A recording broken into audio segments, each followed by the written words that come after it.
Assalamualaikum warahmatullahi wabarakatuh. Perkenalkan, nama saya Cinta Afifa, mahasiswi Pendidikan Ekonomi Angkatan 2024 Universitas Sriwijaya. Di video ini, saya akan membahas salah satu model pembelajaran yang sering diterapkan pada dunia pendidikan, yaitu problem-based learning atau sering disebut dengan PBL. Seperti yang dijelaskan oleh Rusma, peran guru sekarang lebih ke arah fasilitator, yaitu sebagai orang yang membantu siswa untuk berpikir kritis, kreatif, serta mandiri. Karena itu, berbagai inovasi pembelajaran dikembangkan supaya proses belajar itu menjadi lebih bermakna dan konseptual. Salah satunya yaitu model problem-based learning atau pembelajaran berbasis masalah. Dari Trianto, PBL termasuk dalam rumpun model pembelajaran konstruktivistik, yaitu sebagai pendekatan yang menekankan bahwa pengetahuan itu dibangun sendiri oleh siswa lewat pengalaman nyata dan interaksi sosial. Artinya, siswa itu belajar dari masalah, bukan cuma tentang masalah. Nah, model ini pertama kalinya dikembangkan pada tahun 1969 di McMaster University, Kanada oleh Howard S. Barrow untuk pendidikan kedokteran. Namun, seiring waktu, model ini diadaptasi ke berbagai bidang termasuk ke pendidikan ekonomi karena terbukti efektif untuk melatih kemampuan berpikir tingkat tinggi atau high order thinking skill. Menurut Kemendikbudristek, problem-based learning merupakan model pembelajaran yang menempatkan siswa untuk memecahkan masalah sebagai cara membangun pengetahuan yang baru.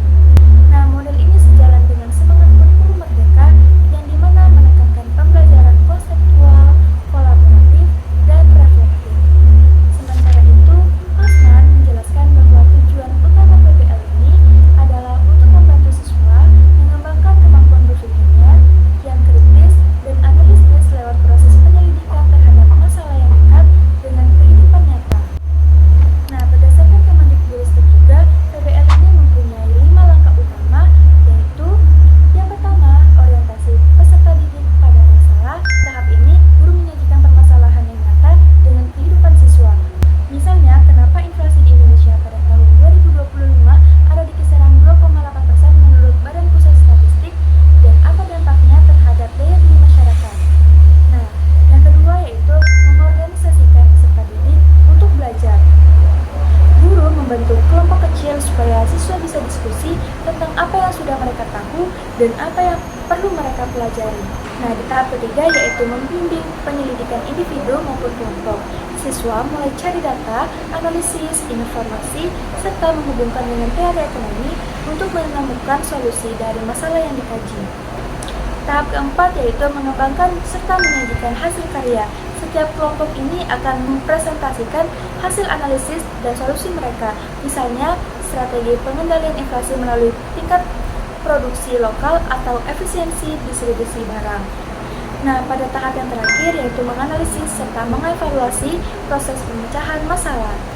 Guru dan siswa bareng-bareng melakukan refleksi, yaitu apakah solusi yang diambil sudah efektif dan bagaimana proses berpikir mereka selama pembelajaran.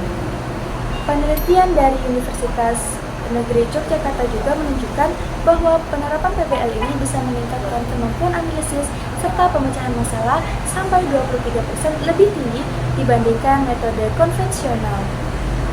Nah, jika dilihat dari hasil penelitian dan teori, problem-based learning ini mempunyai banyak sekali kelebihan.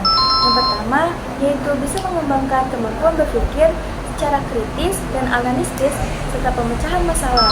Yang kedua, mendorong siswa buat belajar secara mandiri dan aktif.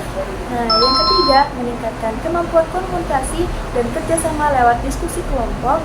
Serta yang terakhir yaitu membuat pembelajaran terasa lebih bermakna karena langsung terkait dengan kehidupan yang nyata. Akan tetapi, model ini juga mempunyai tantangan. PBL butuh waktu yang lama untuk menyelesaikan satu topik. Selain itu, guru juga harus benar-benar ahli dalam merancang masalah yang relevan serta menantang.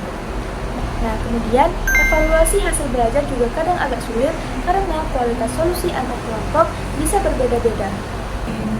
Nah, dari pembahasan tadi dapat disimpulkan bahwa problem-based learning ini merupakan model pembelajaran yang sangat sesuai dengan paradigma pembelajaran konstruktivistik dan semangat kurikulum merdeka. Model ini nggak cuma mengajarkan teori, tapi juga membantu siswa dalam mengembangkan kemampuan berpikirnya secara kritis, kolaboratif, serta mandiri. Dalam konteks pendidikan ekonomi, PBL ini juga membantu siswa nggak cuma hanya memahami teori inflasi, permintaan, dan penawaran, tetapi juga dengan menganalisis dan mencari solusi terhadap masalah ekonomi di sekitar mereka. Jadi dapat dibilang bahwa problem-based learning ini bukan hanya sekadar metode mengajar, tapi juga strategi untuk membentuk karakter pembelajar yang reflektif, solutif, dan adaptif menghadapi perubahan zaman.